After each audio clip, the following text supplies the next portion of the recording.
Então eu queria pedir para os palestrantes fazer uma rodada aí de... Eu só estava vendo essa questão da política fundiária, eu não tinha pensado nisso, né?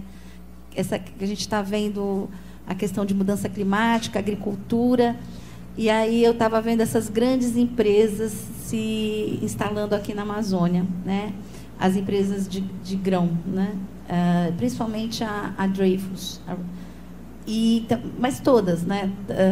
Junto com a Ferrogrão, eu estava dando uma olhada nisso, e aí tá aí a lógica, tem um conserto aí, tem uma questão consertada, no sentido de que é o seguinte: você vai expropriar a várzea, dando o título para que essas empresas como Cargill, como Bunge, a Arch Daniels, né, a ADM e a Dreyfus, que elas possam se apropriar da várzea para organizar a cadeia de valor do Dendê, que não pode ser uma cadeia produtiva, não é só a cadeia produtiva, não é a noção econômica de cadeia produtiva, mas a cadeia de valor expropriando a várzea.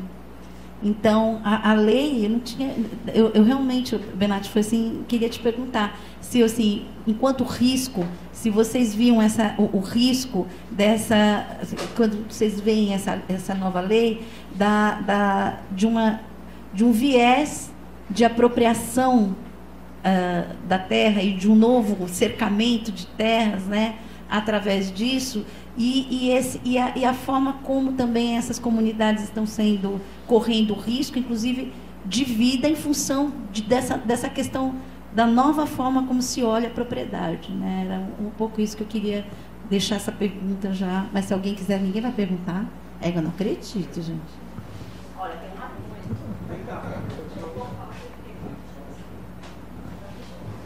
Oi, boa tarde. Eu me chamo Mônica e eu acho que hoje de manhã, por coincidência, eu entrei no site, né, do Ministério da Integração, porque eu trabalho na Secretaria de Saneamento e, como vocês sabem, está rolando aí o projeto do Porto Futuro. E algo que eles, de repente, não haviam pensado, não sei. Eu ainda estou questionando o trabalho que me deram hoje, que era justamente colocar o projeto de drenagem como um complemento ao projeto do Porto Futuro, porque todo mundo sabe que ali alaga. Então, foi meio me dado uma tarefa de tentar enquadrar essa drenagem dentro do plano de trabalho, toda uma questão de papelada, no caso, do projeto. Então, esse é um ponto. Então, eu vou entrar no site do Ministério para tentar justamente entender como o projeto de drenagem poderia se enquadrar como risco.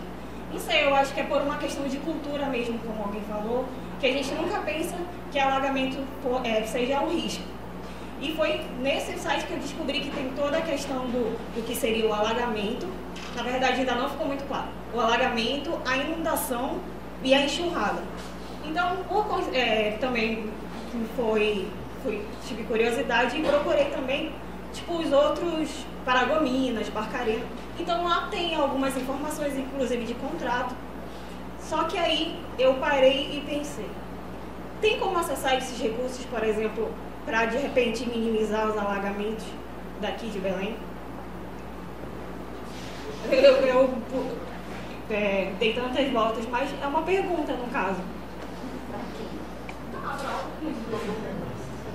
A Ana Clara pediu, eu vou fazer mais a pergunta e depois passo para vocês, tá bom? Só isso aí é um trecho.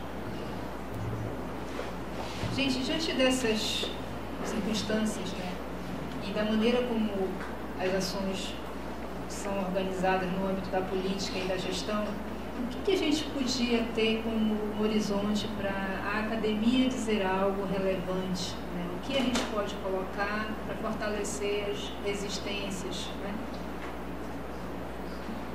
Como é que as coisas podiam ser, né? Porque, assim, uma pergunta que foi feita para a gente lá na Colômbia é: por que a América Latina não tem um marco geral, como em outros continentes, né, já existe? Aí Uma pessoa que eu não lembro agora de qual país, ela disse, não precisa. Aí um outro disse, não, um chileno mais assentado disse, não, o fato é que aqui a gente investe há 40 anos nessa discussão do risco, né, que é específica. E é muito difícil as pessoas conseguirem elaborar como é que isso podia ser de uma forma mais ampla. Então, assim, se vocês puderem ajudar a gente, isso é um desafio.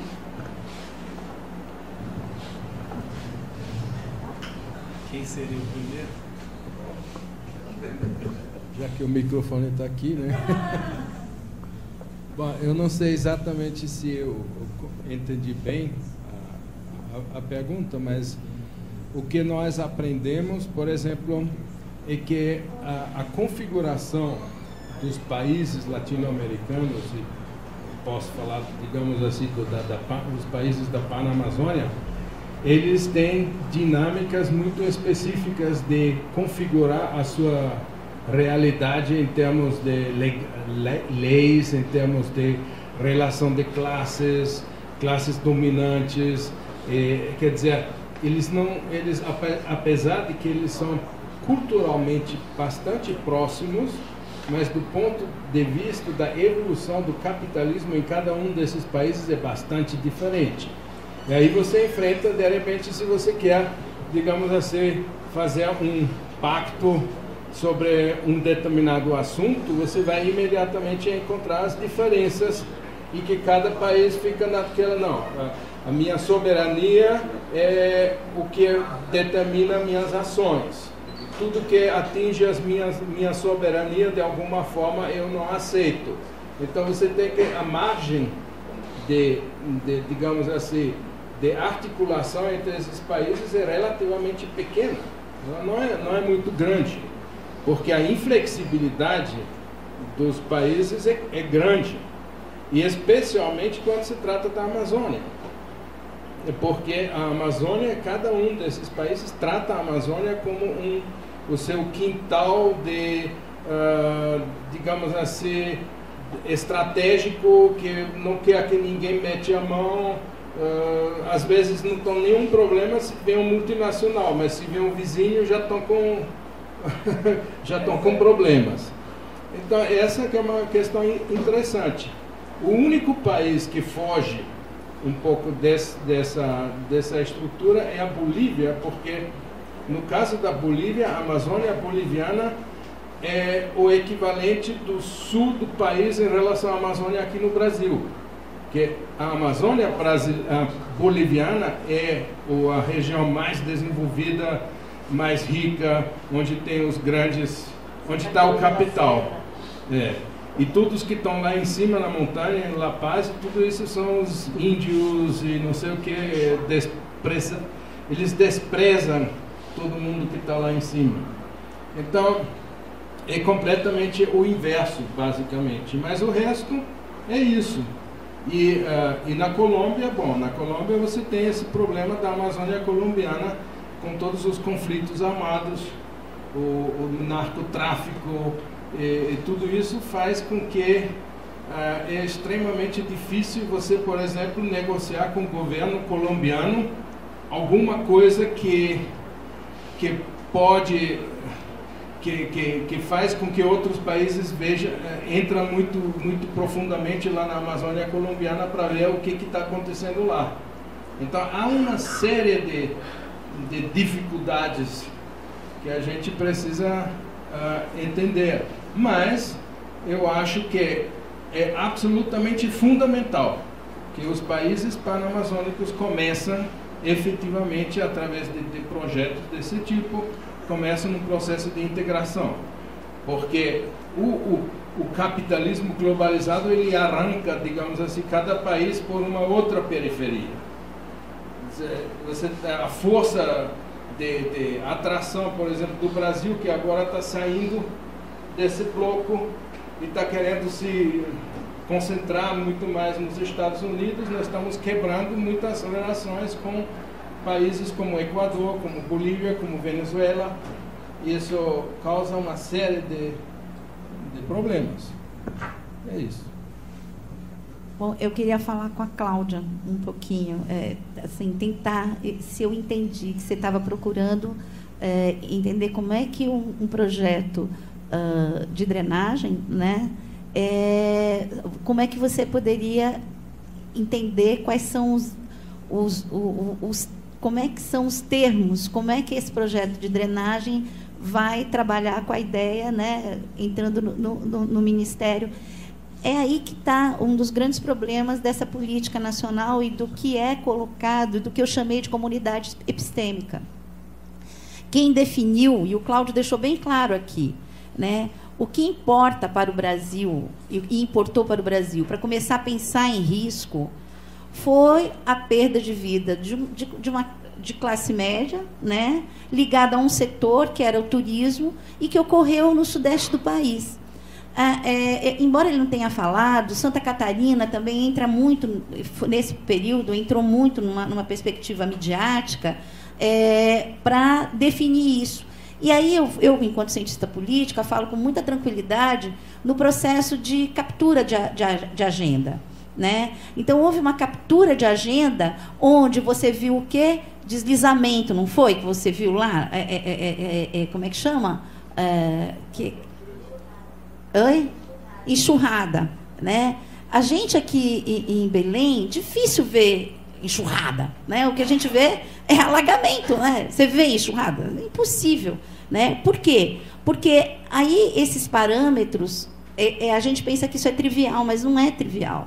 Na hora que, por exemplo, nós fomos montar o modelo, e não fui eu quem fez, foi quem monta o modelo é o Rômulo. Essas questões que a gente chama de questões léxicas, elas são para além de léxicas, elas estão demonstrando nesse discurso uma questão política séria. Quem é que domina essa política? Como é que você vai entrar num padrão, né? Você pode fazer qualquer coisa e chama, olha, eu te batizo de projeto de drenagem, está aqui.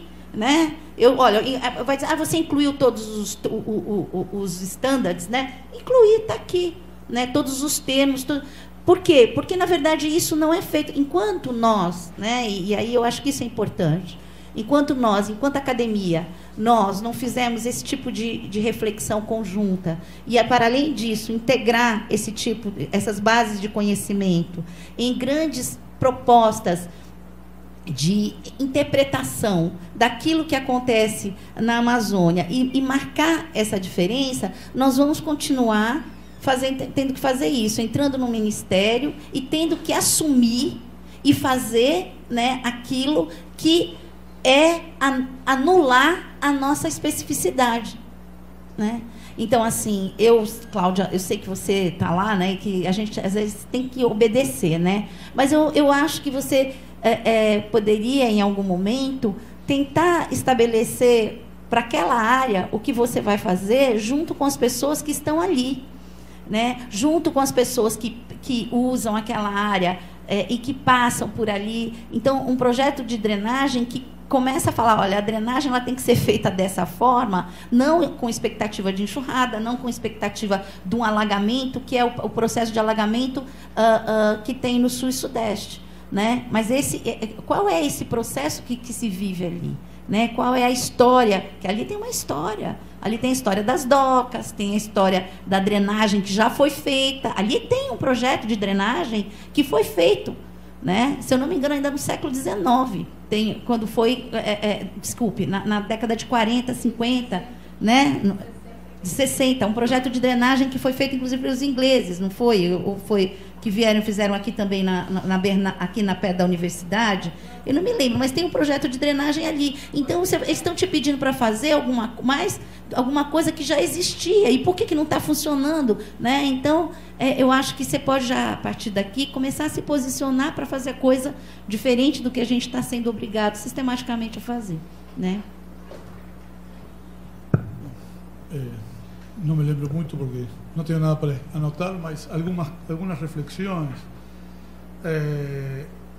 Eu acho que esto es una cuestión que o que no estamos haciendo hoy es una cuestión que a universidad puede hacer, dejar de mirar o problema como un problema temático y no es una transmulti, a realidad, y yo soy un defensor faz muchos años desde meu TCC, que no existe ningún tema más claramente homem-natureza que os desastres naturais. É um momento mais que os desastres, e naturais em particular.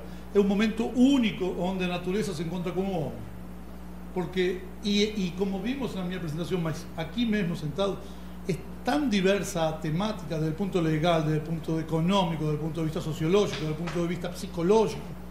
Se vocês fossem a ler só o que existe sobre psicologia do luto relacionado com as mortes nos desastres, vocês teriam para decir, a realidade é que a academia lo que tem que seguir é começar a continuar pensando este tema todo o tempo, porque é impossível você ter o famoso, como era das cidades,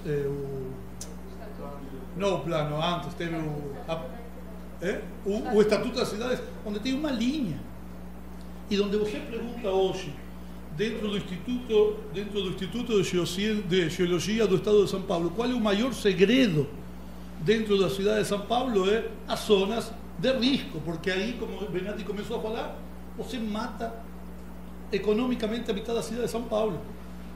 Se você começa, por isso nós não temos, por exemplo, um tema que eu gosto muito, que é o tema do seguro, porque essa coisa de proteção, que se incluiu na lei, vem porque mundialmente Hyogo Sendai fala da autoproteção. Eu não preciso do Estado me proteger contra um desastre, eu me devo proteger sozinho.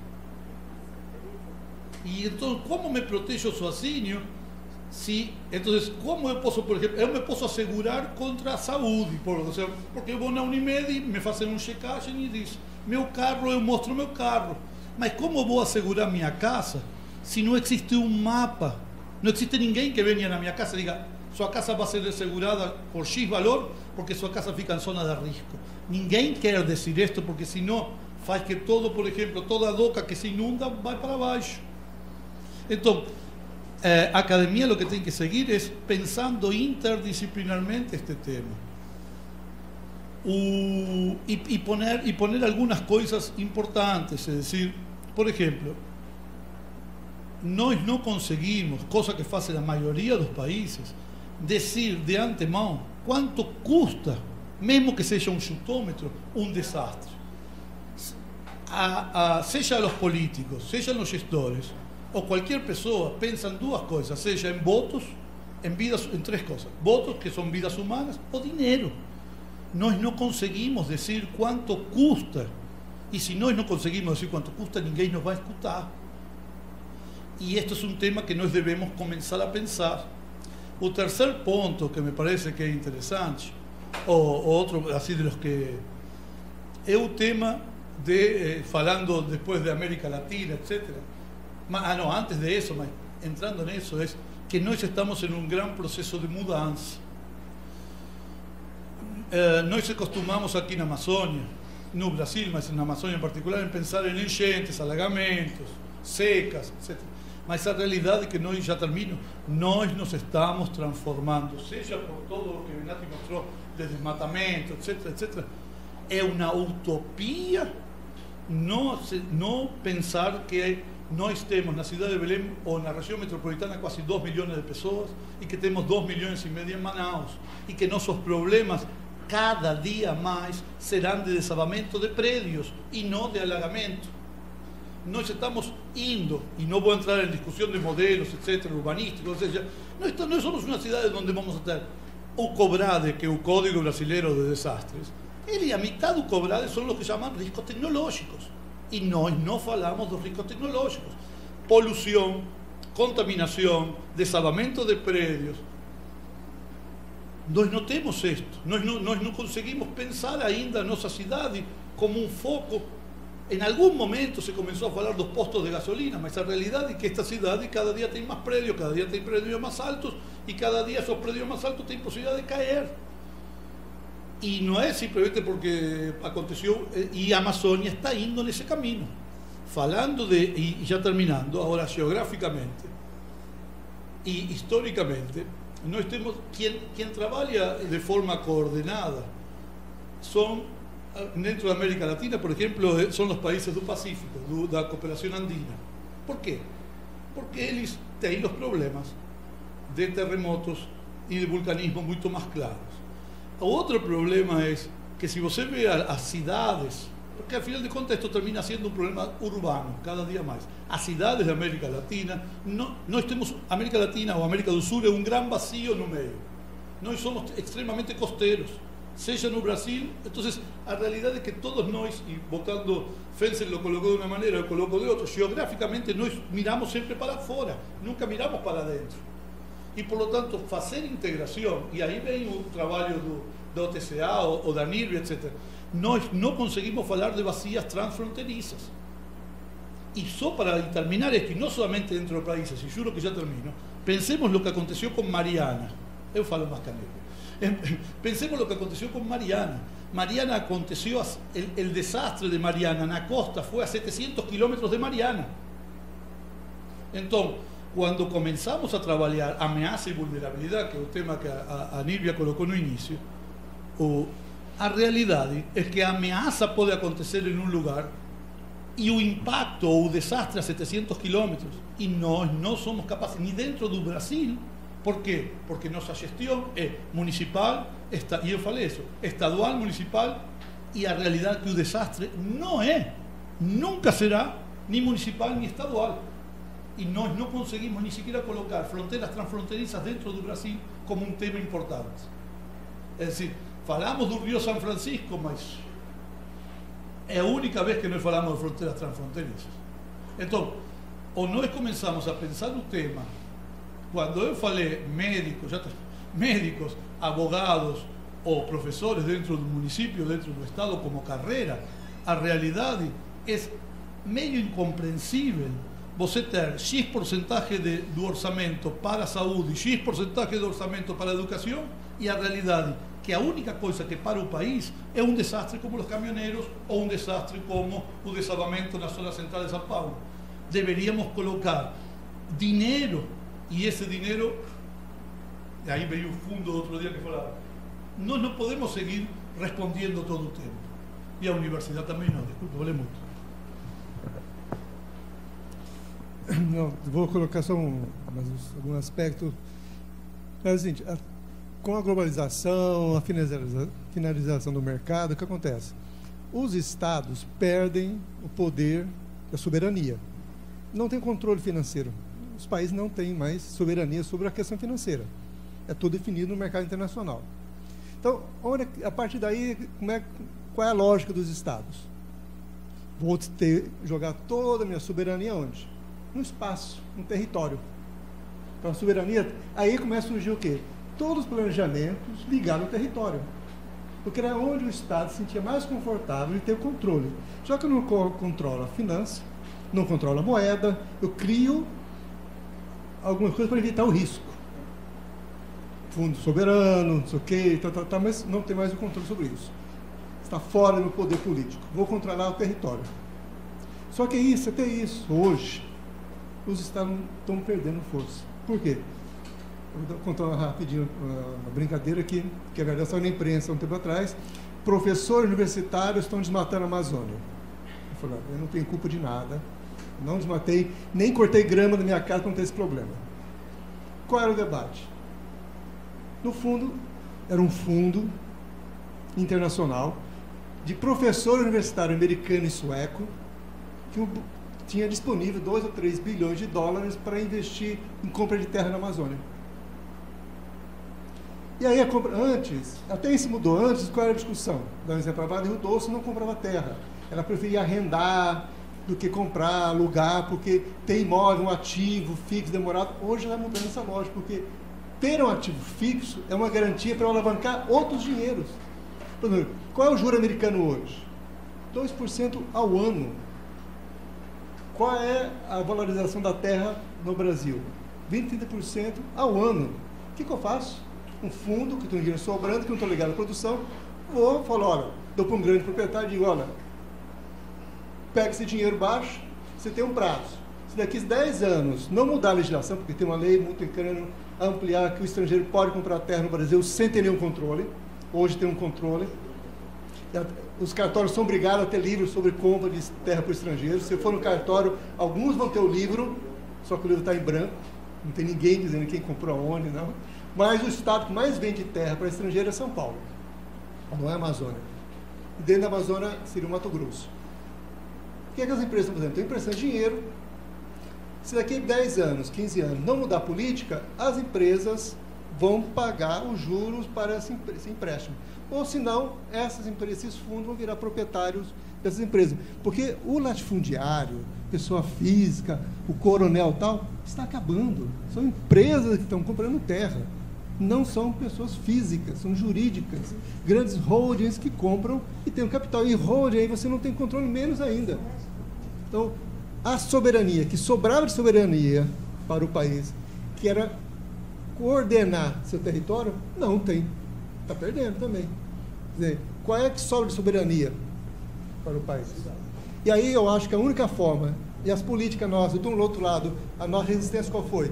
Vamos proteger a biodiversidade, vamos proteger o aquecimento global, vamos proteger a diversidade cultural.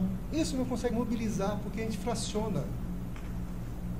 E aí eu estou achando que uma categoria forte que está surgindo nisso é discutir o bem comum. E o bem comum envolve muito mais que só a questão da diversidade biológica ou da diversidade cultural. O bem comum é esse conjunto que forma essa luta por espaço que tem mostrado que aí sim você tem a proteção do ambiente, da qualidade da cultura, da sobrevivência de um outro modelo. Acho talvez que nós temos que buscar outros referenciais teóricos para fazer alavancar uma luta política, aí sim para contrapor a política capitalista que é exclusivista e apropriação de recursos e da cultura. Bem, eu sou uma pessoa da área de tecnologia e quando eu tive a oportunidade de participar do projeto aqui da UTCA, é um aspecto muito interessante que eu pude ir ao campo, né? Ao campo, foram 2 viagens aí na bacia do Rio Purus, é uma aventura, são 5 dias de Manaus até chegar a Lábrea está na metade aí da calha do Rio Purus e de lá para lá, em frente é difícil chegar de navio, né? Tem que ir de avião, enfim, outras estratégias. O interessante nessa viagem de campo é você ter esse contato com as pessoas e perceber, né, o quanto isso é impactante ou não. Né? Interessante, uma família que nós visitamos, explicar como é que foi esse momento, né, da enchente, que a cidade ficou, né, bastante impactada. Ah, não, foi ótimo, nós fomos lá para o ginásio da escola, tinha comida de graça, guardanapo, até palito de dente, parecia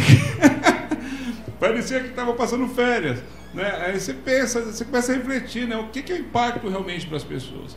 Então, já quando você vai ver as pessoas ali na calha do rio, realmente é uma situação bem mais complicada, porque à medida que o rio vai subindo, elas vão levantando o assoalho. Né? Aí chega um limite que ela não pode mais ficar ali, ela tem que se deslocar. Né? Aí realmente é uma grande dificuldade, porque ela vai sair dali do núcleo de onde ela tem a plantação dela, de onde ela extrai o alimento, e são situações realmente complicadas. Né? Mas o que a gente percebe no fundo é que existe sim um nível de adaptação. Porque se não houvesse adaptação, as pessoas não estavam lá, eles tinham ido embora, ou tinham morrido. Né? Mas isso faz parte, inclusive, do próprio processo de evolução do ser humano. Né?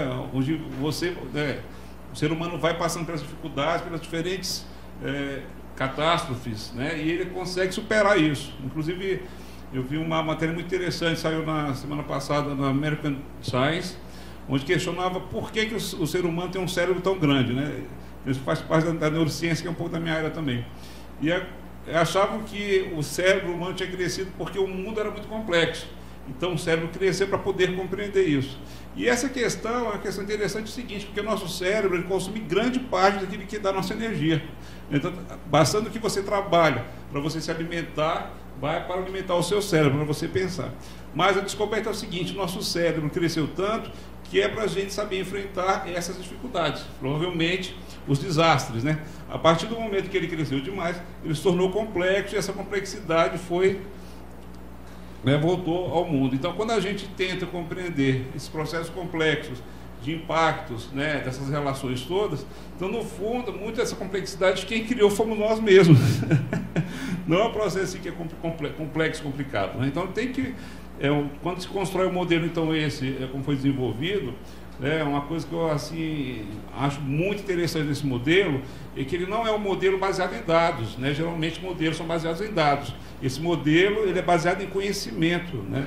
Representa o que aquelas pessoas que vivem essas dificuldades como é que ela enxerga isso. Esse conhecimento é impregnado, ele é o núcleo duro desse modelo, ele é um modelo que está baseado em dados apenas.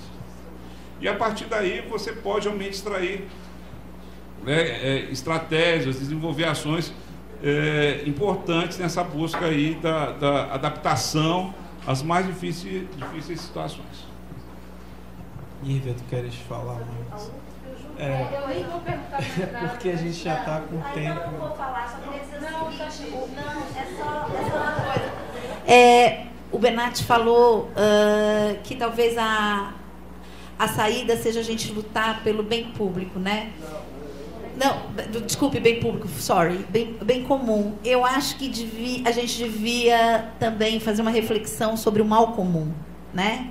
Esse mal comum tem a ver com essas opções. O Beck falava disso, o Ulrich Beck, né? A Sociedade do Risco, que é uma obra fundante, que vocês têm que visitar essa obra, é exatamente isso. O que nós estamos construindo? Então, na verdade, acho que hoje a grande reflexão, inclusive da academia, tem que ser em torno não só da garantia daquilo que é bem comum, mas também daquilo que a gente pode fazer quando existe o que a gente chama de mal público, né? É alguma coisa que você não consegue evitar. O bem público, você não consegue deixar ninguém, excluir ninguém do uso, o bem comum,